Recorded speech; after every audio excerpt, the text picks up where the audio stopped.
Bonjour à toutes et à tous et bienvenue sur l'antenne de Radio Pisalène. Nous sommes aujourd'hui à Carisiola pour la journée de découverte de la gastronomie médiévale. Je ne suis pas tout seul pour ce reportage, en effet je suis en compagnie de Coralie. Bonjour Coralie. Bonjour, bonjour. Comment ça va? Très bien, et toi? Ah ça va, malgré le temps, parce que c'est vrai que le temps aujourd'hui n'est pas très bon. Alors aujourd'hui, beaucoup de choses à découvrir puisqu'on va faire plusieurs ateliers. Est-ce que tu peux nous en dire un petit peu plus Coralie? Il y a l'atelier de la poterie ainsi que celui de la taille de pierre, il me semble. Exactement, et puis il y a également d'autres ateliers qui vous attendent, d'un atelier notamment de fabrication du pain. Nous irons également au banquet avec un menu riche. Alors est-ce que tu peux nous en dire un petit peu plus justement Coralie sur le banquet que nous allons aller? Donc il y a le subtil brouet d'Angleterre, le brouet aussi de l'Anticula avec du blanc mangé et tout ce qui suit avec. Alors ça pour l'instant on ne sait pas ce que c'est. Non, on découvrira sur place à un moment même. Puis également il y aura un atelier de fabrication d'Hippocrate, il y aura le jeu des épices, il y aura les mots de la table médiévale avec une expression de rigueur aujourd'hui. Voilà, c'est trempé dans la soupe. Et ben là c'est de rigueur, aujourd'hui il pleut. Donc on est vraiment dans une expression de rigueur aujourd'hui. Et puis également un atelier découverte de la cuisine médiévale. Nous allons y aller dans quelques minutes puisque le buffet qui va être servi aux invités aujourd'hui, le buffet est préparé sous nos yeux. Donc on va y aller là dans quelques minutes. Merci en tout cas de votre fidélité à Radio Pisalène. Alors ça y est, on a quitté 2016. On est rentré maintenant dans les portes du temps, Coralie. Ouais. Avec, au-delà de ce passage, découvrez la vie des paysans au Moyen-Âge. On est dans le village médiéval, avec donc un village qui pour l'instant n'est pas encore complètement animé. Ouais, Peut-être. Il manque encore des personnes, il me semble. Oui, effectivement. C'est vrai qu'il manque des personnes, mais ça va s'animer. Que ça y est, des habitants. Ouais. Qui sont en train de passer. Bien Alors, costumé en plus. bien costumé, c'est vrai. C'est vrai, hein, bien costumé, tenue d'époque, tenue du Moyen-Âge. On voit les métiers qui sont en train d'arriver. Il y a même un jeu de quilles de l'époque. Alors on va demander, tiens, quel est ce sport? C'est un sport d'époque, sûrement. Bonjour. Bonjour monsieur, bonjour madame. Alors quel est le type de sport? C'est en fait un jeu de quilles du Moyen-Âge. Oui voilà, on a la boule et après on doit tirer pour faire tout tomber comme un jeu de bowling quoi. Tiens, Coralie, est-ce que tu veux essayer? Bon, allez, tant qu'on y est. Allez, on y va. Hop, je te reprends le micro. Alors c'est quoi? Les quilles de Contieux, il me semble qu'elle dit la madame. De Contieux. D'accord. Allez. Bah là, vous avez la petite boule. Et après. Bon, j'ai pas tiré fort mais. Ok, allez Coralie, c'est à toi. Pas mal du tout, hein, quand on voit le terrain. Pas mal du tout. Bon, allez, je vais essayer aussi. Allez, après tout, comme ça, on aura essayé chacun notre tour. Là, il va falloir m'aider, Coralie. On peut dire aux auditeurs que c'est pas facile. Hein. Ouais, c'est pas facile parce que sous la pluie, le poids est assez. Disons qu'il y a la pluie et puis il y a aussi le magnéto, hein, donc c'est Oui, un petit peu compliqué. Hein. On essaye, hein. Je garantis absolument rien. C'est pas mal aussi. C'est pas mal hein, quand même, parce que même avec le matériel, c'est vrai que On arrive à s'en sortir quand même. on a réussi à s'en sortir malgré tout, parce que avec le matériel, c'est vrai que c'était pas du tout évident. On a fait de deux, donc c'est très bien. Ah bah on va l'essayer après le jeu dans ce cas-là, parce que on va essayer de tout tester aujourd'hui pour vous montrer un petit peu la diversité des activités ici sur ce parc Carisiola. Donc on va essayer de tout tester. Ouais, ce serait pas mal de tout tester. Alors maintenant on va aller au jeu de croquet, tiens. On va essayer le jeu de croquet. Le chamboule tout là. Oui, c'est en quelque sorte le chamboule tour. Alors qui commence? Bah, Allez, Coralie, hop, on va je te laisse le micro. c'est pas mal du tout ça. Olé. En fait, pour tout vous dire, le troisième, elle est tombée sur la planche. Sur la planche en bois. Donc, Coralie, tes impressions? Bah, c'est un jeu super cool. C'est pas mal en fait. C'est le même jeu qu'on a maintenant, mais avec plus de boîtes. Ouais, il y a un peu plus de boîtes, effectivement, que sur le jeu chamboule tout traditionnel. Bon, allez. Maintenant, ça va être à moi d'essayer. Donc, tu vas te munir de tes 3 petites boules là, et puis tu vas lancer dans les, je sais pas combien il y a de canettes par contre. On peut compter, hein, 2, 4, 6. je crois 22, si je compte bien. Ou 21. Bon, Enfin, il y en a bref. une vingtaine quoi. Voilà, une vingtaine. On va simplifier les comptes. Hein. Pour les auditeurs, ce sera plus simple. Bon, allez, on essaye. Là, je me retire du micro. Attention, Nicolas va jeter la première. Ouh, c'était pas mal. Bah, j'ai visé en bas, c'est plus facile. Là. Attention. Sur la planche aussi. Comme toi, Coralie, comme toi. Ouais, c'était pas mal. T'as mieux fait que moi, par contre. Ah bon? Ouais, parce que j'en ai tiré moins que toi. Ah bon, bah d'accord. Bon, bah voilà.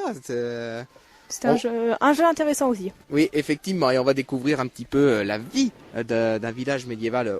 Donc, on va découvrir toutes ces traditions, tous ces jeux, tous ces idées, enfin beaucoup de choses à vivre en tout cas pour ce reportage. Nous sommes à Carésiola aujourd'hui pour la journée de gastronomie médiévale. Toujours avec Coralie et puis avec Edwige qui nous a rejoint également. Donc on est toujours dans ce village médiéval, Coralie. On va rejoindre l'auberge. Bah super, Bon. je te suis. Ah bah, on y va alors dans ce cas-là, on prend le même chemin parce que à l'auberge justement se prépare le repas de ce midi. Oui, donc de ce midi qui sera directement, on verra la préparation directement sous nos yeux. On va voir la préparation de ce repas qu'on va déguster d'ailleurs nous aussi. On va s'arrêter quelques minutes parce que là on est sur le talmenier, ce qui est la préparation du pain en fait. C'est le pain du Moyen-Âge et il faut savoir qu'au Moyen-Âge, les céréales constituent la nourriture de base de la population. Et donc c'est l'ancien nom des boulangers, effectivement. Oui. Et qui dérive soit du verbe tamiser, qui est tamiser la farine, ou du verbe taler, qui signifie battre et mêler. Et il faut savoir que le mot boulanger n'apparaît qu'à la fin du XIIe siècle seulement. Ah ouais, c'est marrant quand même de savoir ça ici. Parce que avant c'était le terme de talmenier. Alors il faut savoir que tous les ateliers sont abrités, hein, donc il n'y a aucun souci. Vous pouvez venir, il n'y a aucune difficulté. Là on est dans l'atelier, on arrive devant la forge pour la fabrication effectivement des outils, des couteaux de table, des chausses-trappes ou des pointes de flèche. Alors on va voir un petit peu ce qui se passe. On est à la forge, alors qu'est-ce que vous fabriquez ici à la forge? Alors, ici on fabrique des couteaux, on va faire aussi des fibules, différents outils, des faucilles, des clous et toutes sortes d'outils, des pendentifs aussi.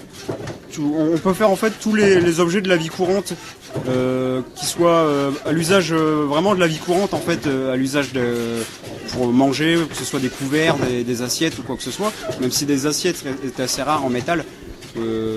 Après ça va être des bijoux, ça peut être énormément de choses. Ça peut être des armes, des armures, des protections, que ce soit pour les hommes ou pour les chevaux. Ferrer les chevaux aussi, le maréchal ferrant. Et après voilà, on est assez polyvalent, mais il y a plusieurs types de forgerons. Il va y avoir le taillandier qui va fabriquer les outils, les marteaux, les pinces, le coutelier qui fera les lames, le couteau, l'armurier qui fera les armes plus grandes, les épées, les haches et les masses. Et ensuite il y a le batteur d'armure qui lui travaillera la tôle à froid pour fabriquer des armures, des cuirasses, des casques. Ensuite il reste le ferronnier qui lui ça arrive un peu plus tard. Au Moyen-Âge il n'y a pas vraiment de ferronnier, ça arrive plus tard, ça sera vraiment un but décoratif. Ce sera les portails, les grilles et compagnie. Vu qu'au Moyen-Âge le fer coûte très cher, il n'y a pas vraiment cet aspect décoratif du métal. D'accord, c'est très intéressant de savoir ça. C'est moi qui vous remercie. Et puis on rappelle que vous pouvez venir ici au parc Carésiola, pas forcément aujourd'hui, mais vous pouvez venir sur d'autres jours, puisque le parc Carésiola est ouvert toute l'année jusqu'au mois de novembre. Donc vous pouvez venir dans ce village médiéval, découvrir les différents métiers du Moyen-Âge. Merci beaucoup en tout cas de nous avoir accordé quelques instants ici sur l'antenne de Radio Puisalène. Et on va continuer notre petit tour dans ce circuit avec d'autres métiers qui marquent le Moyen-Âge, effectivement, Coralie. Et là, on va aller voir un autre métier. Alors là, il va falloir s'approcher parce que on va parler de quel métier ici? Bonne question. Ah on va y aller. On va y aller. Et on va leur poser la question. Bonjour. Bonjour. Alors ici on est, je crois, sur des outils de... on va demander, ce sera peut-être plus simple effectivement. Donc alors il y a quoi comme outil ici? Alors là on a des briquets donc ici, couteau, grande sardine, une fibule, ça sert à attacher les vêtements, les peaux, etc. Après des cuillères, des haches et des perce-mailles. Et donc tous ces outils sont fabriqués par la forge. C'est ça, par le monsieur juste à côté pour être précis. Ah d'accord, en fait c'est vraiment toute la partie où nous sommes là, c'est vraiment pour fabriquer les outils. Mais en fait tout là, il y a plein de gens qui fabriquent plein de choses en fait. Ah d'accord. On travaille du tissu, là-bas on a les bijoux, là on a encore de la forge ici, et non là-bas ils ont rien mis pour le moment. Donc on va faire le tour ici des différents ateliers. Poser des questions sur la forge, allez voir le monsieur à côté. D'accord. D'accord, et on va y aller tout de suite, comme ça au moins on va continuer ce reportage. Merci beaucoup en tout cas, et puis bon courage à vous. On va aller à côté, toujours dans ce travail de la forge, et là on va voir un petit peu le savoir-faire du Moyen-Âge. Alors bonjour. Bonjour. Alors ici donc on est dans la forge, c'est pour fabriquer, donc on est encore toujours dans la fabrication des outils, si je comprends bien.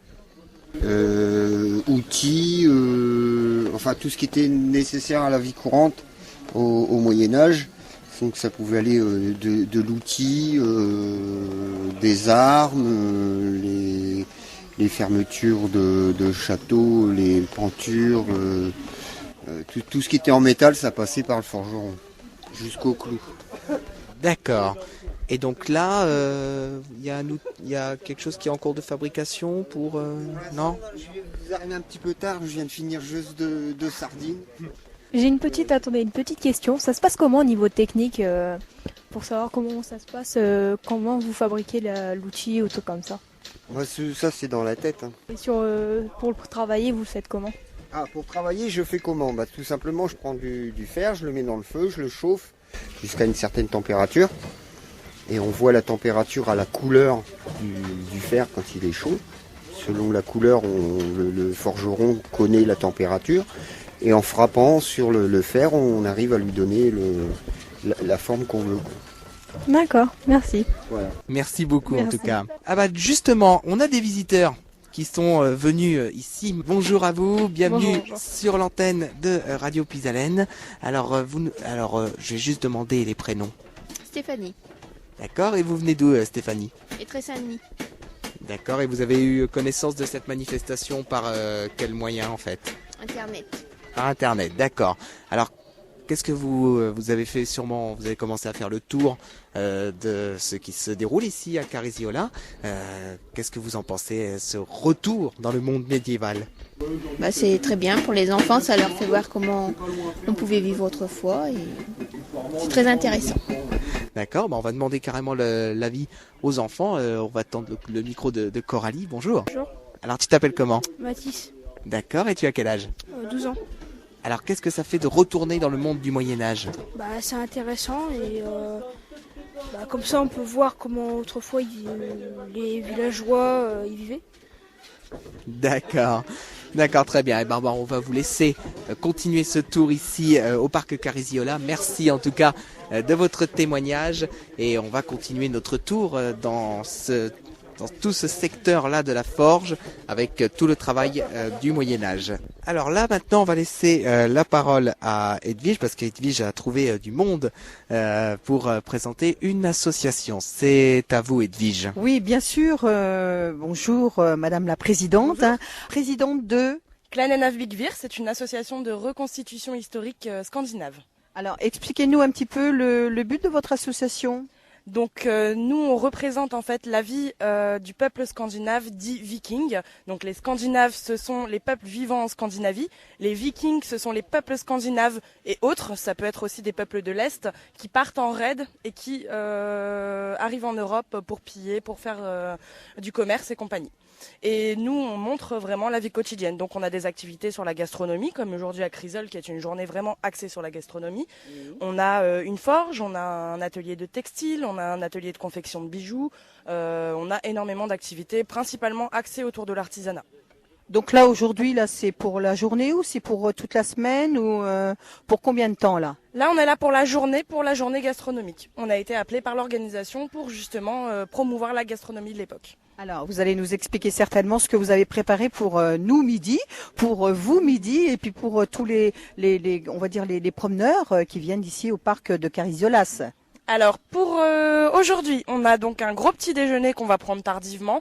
Les Vikings à l'époque, il n'y avait pas de plusieurs repas à heure fixe.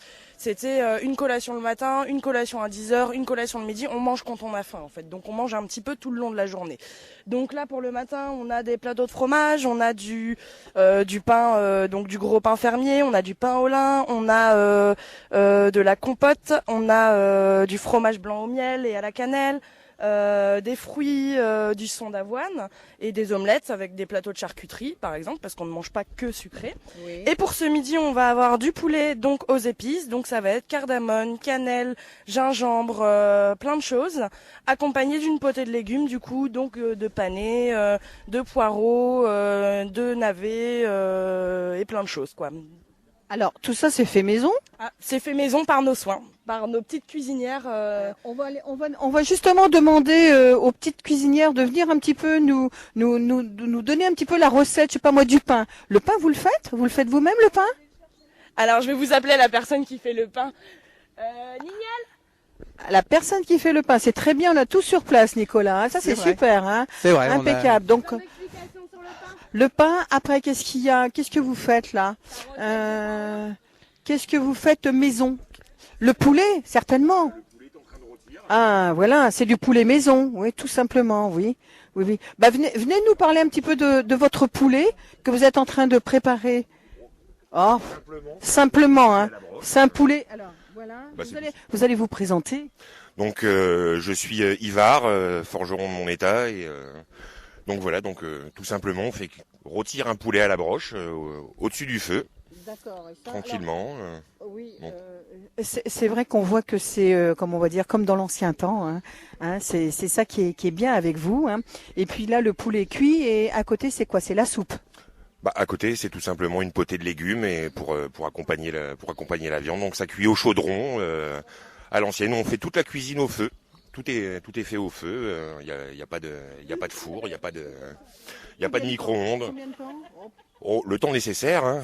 On jauge la cuisson au fur et à mesure. Et puis quand c'est prêt, à table.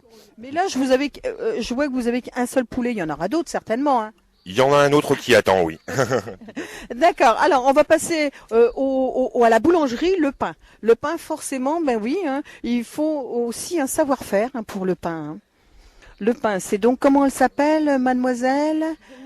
Nignel. Là, alors, Nignel, elle est en train de tourner un petit peu ce qu'on appelle la petite potée au chou. La petite potée aux légumes dont on vous a parlé tout à l'heure. Donc là, qui est en train de cuire au chaudron sur le feu directement. Alors là, ça sera uniquement des ingrédients purs, comme ça, sans rajout de sauce, rien du tout. Non, voilà, c'est très très très simple et c'est très digeste, très équilibré ce qu'on mange là-bas. Voilà.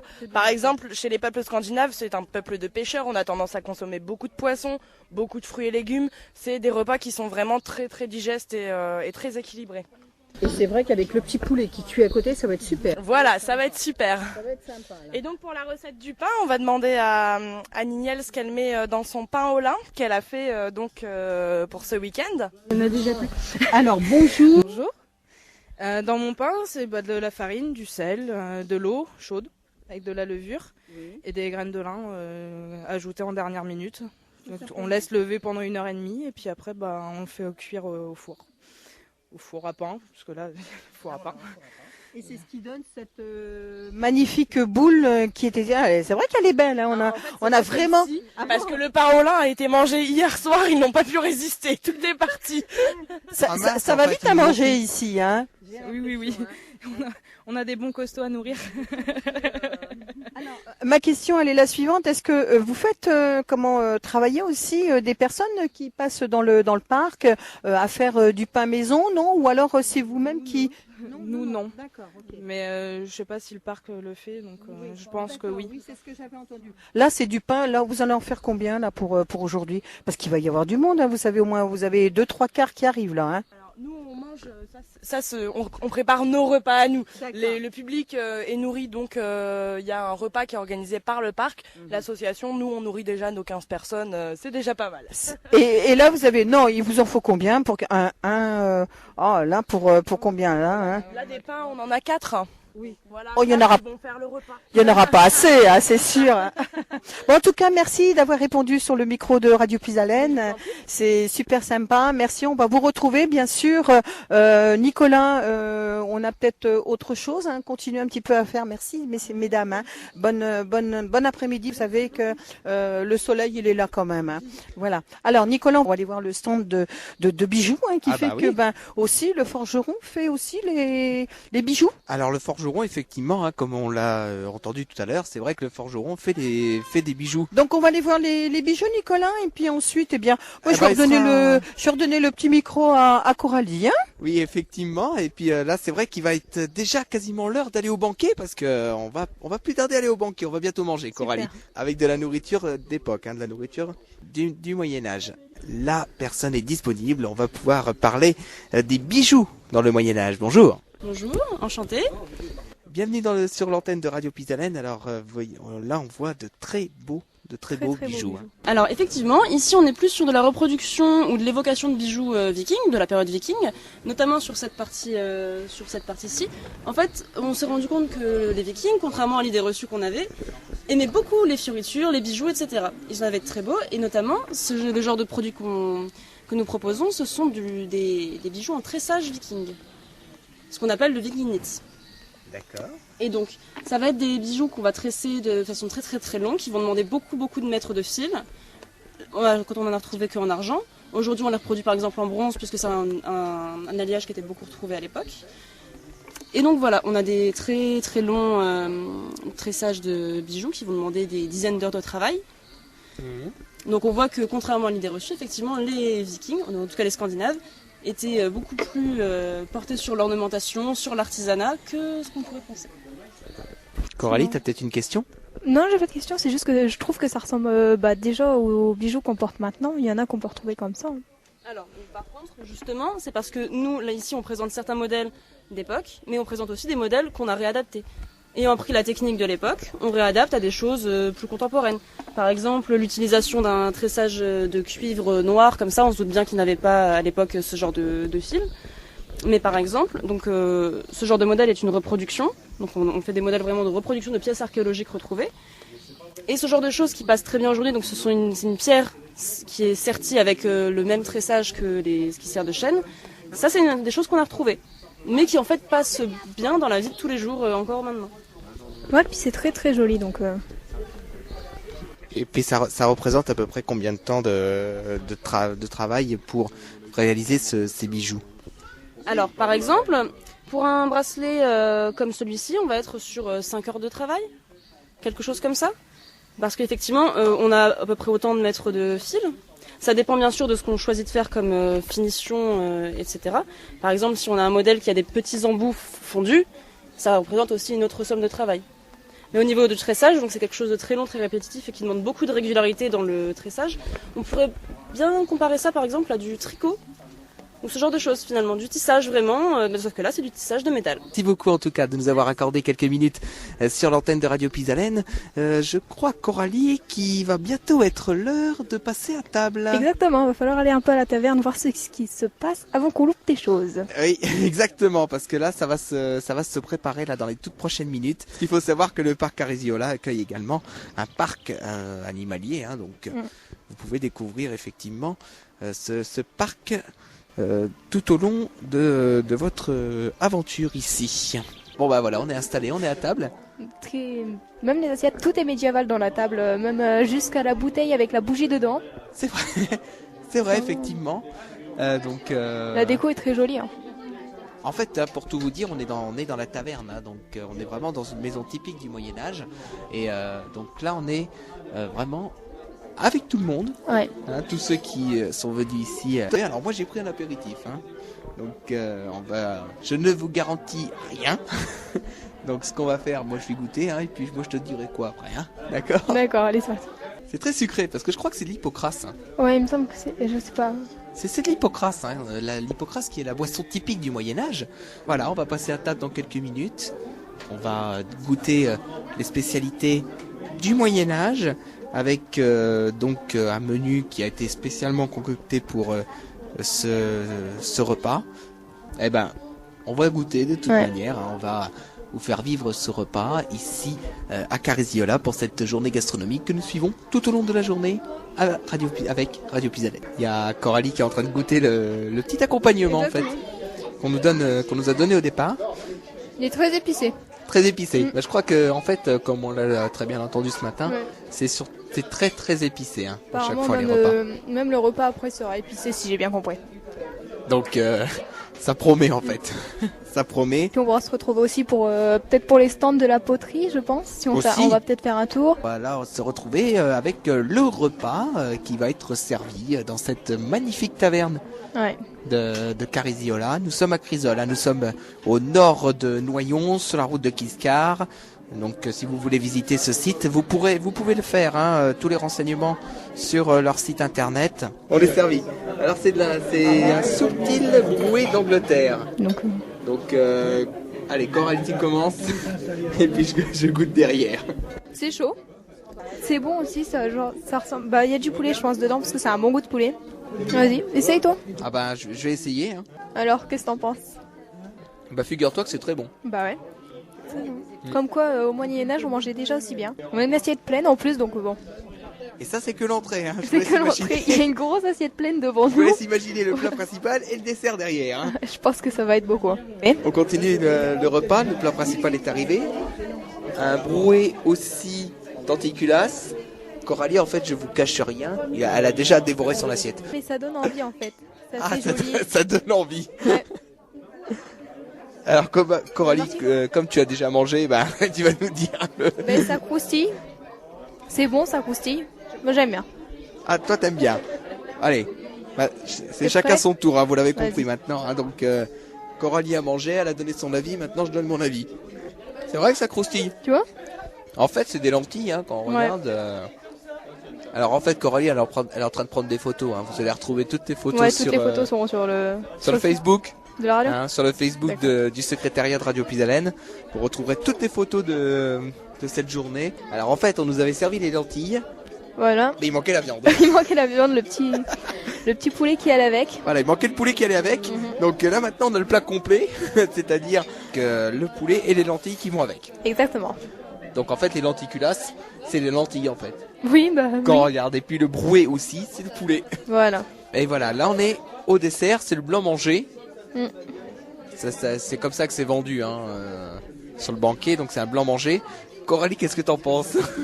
Je trouve ça un peu, on va dire, ragoûtant. Ah je sais pas, ça a pas l'air... après on va le goûter de toute manière. Ouais.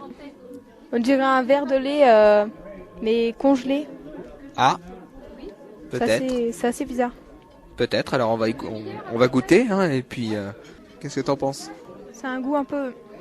J'arrive pas à décrire, mais... On a l'impression que c'est un gâteau au riz. Ouais, un peu comme ça. C'est assez bon. Et c'est bon. Alors on va en profiter, on va goûter ce dessert, et puis après on va repartir pour de nouvelles aventures. Il y a encore beaucoup de choses à voir. Il y a beaucoup d'animations, beaucoup de stands à faire. Ça y est, on est maintenant devant l'atelier Poterie. Et oui. Coralie va essayer en fait l'atelier poterie, je pense. Non, ouais, peut-être, je sais pas. Voilà, hop, on est en train de nous préparer les outils. On va pouvoir tester cet atelier qui vous est proposé quand vous venez ici. Ouais. Sur le parc Carisiola, vous pouvez faire les ateliers de poterie. Alors, on peut faire beaucoup de choses. Et là, on est en train de voir la fabrication d'un objet qui est en train de se faire. Donc on est ici, on est dans l'atelier du potier qui est en train de s'animer avec l'utilisation d'outils qui sont complètement manuels. Tout est à la main. Tout, même la tournante elle est à la main. Le monsieur a les pieds sur la roue et puis il tourne. Ils ont du temps à nous consacrer, donc déjà bonjour. Bonjour. Alors, vous nous fabriquez, donc là, ici, c'est l'atelier du potier. On peut fabriquer quelle sorte d'objets dans cet atelier du potier? Ici, essentiellement sur un tour à poterie manuel, le même tour à potier qu'on utilisait à l'époque. Essentiellement tout ce qui est bol, assiettes, vases, et petits vases, pas grands vases. tout ce qui servait à l'époque pour transporter tout ce qui était nourriture, eau, vin, et pour tout ce qui était utile, tout ce qui était utile au jour, je veux dire, pour manger, pour boire, tout ça à base d'argile. Ouais. Coralie, t'as peut-être une question à poser? Non, j'en ai pas. En fait, elle regarde comment fonctionne la machine à... Ouais. Parce que là, c'est vraiment tout en manuel. Hein. Tout manuel, ouais. En fait, c'est avec une pression du pied. On commence à pousser, on tourne, on prend en vitesse. Je sais pas si ils entendent. Arrivé à une certaine vitesse, on mouille l'argile et il commence à prendre forme. On le travaille. Une fois fini, on le cuit et il est opérationnel. Et donc là, c'est vraiment manuel. C'est vraiment d'époque, ouais. Et combien de temps pour laisser cuire une poterie? Il faut 8 heures entre 800 et 1000 degrés. D'accord. Ça fait beaucoup. Ça fait beaucoup, hein, mais au moins ça fait de beaux objets aussi qu'on peut réutiliser. Là, on a quelques exemples, hein, juste derrière nous. On va pouvoir peut-être prendre une photo. Oui, puis qu'on mettra sur le Facebook. On le mettra sur le Facebook du secrétariat de Radio Puisalène. Donc voilà, Coralie est en train de faire les photos. Alors oui, justement, comme ça je vais pouvoir vous donner le micro. Je vous remercie. Ce qu'on fait ici au parc, c'est qu'on essaie de faire un atelier manuel pour les enfants. Donc on n'utilise pas tout ce qui est compliqué comme le tour à poterie. On fait essentiellement des verres, des pots, des petites assiettes, des cendriers, c'est à la demande de l'enfant et puis c'est lui qui décore son objet, il fait à son idée et puis on espère que ce soit un maximum éducatif. Et donc c'est vraiment les personnes c'est les enfants ou les adultes qui vraiment font leur objet. Vous n'intervenez pas. C'est bien ça, oui. Alors qu'il y a des moutons, il y a des agneaux là juste à côté de nous, puisque les animaux sont en libre circulation dans le parc. Merci beaucoup en tout cas de nous avoir partagé votre passion pour la poterie et puis bon après-midi à vous. Et voilà, c'est ainsi que nous allons nous quitter. Déjà, ouais. Pour cette émission spéciale ici à Carisiola. Alors, on a vécu beaucoup de choses aujourd'hui. Ouais, beaucoup. Il y a eu beaucoup de sensations. Beaucoup d'aventures, beaucoup de sensations, beaucoup de choses à découvrir. Vous pouvez venir, hein, si vous ne connaissez pas ce parc, n'hésitez pas à venir. C'est au nord de Noyon. C'est direction Guiscard, c'est indiqué, il n'y a aucun problème. Ouais, vous avez un petit panneau Parc Carisiola avec la petite flèche qui vous le montre. Le prochain événement pour le Parc Carisiola, ce sera le 10 juillet, ce sera la fête de la sorcière et on va essayer d'y être, nous, ici à Radio Puisalène, pour présenter cette manifestation. Moi je vais quand même dire quelques remerciements avant de se quitter. Je vais remercier le Parc Carisiola. Ouais, et sa responsable tourisme, Madame Bontemps, puisque grâce à elle, on a eu un accès à tout ce qui s'est passé ici sur le site. Donc merci à elle de sa confiance. Et puis merci Coralie de m'avoir accompagné cet après-midi. Merci à toi aussi de m'avoir invité. Et puis merci également à Edwige de sa confiance pour cette journée ici à Carisiola, parce que c'est vrai que sinon on n'aurait pas pu se diviser ici. On va retourner dans les studios pour la suite des émissions et merci en tout cas de nous avoir suivis. Très bonne soirée. Très bientôt sur l'antenne de Radio Puisalène. À bientôt Coralie. À bientôt. Au revoir. Au revoir.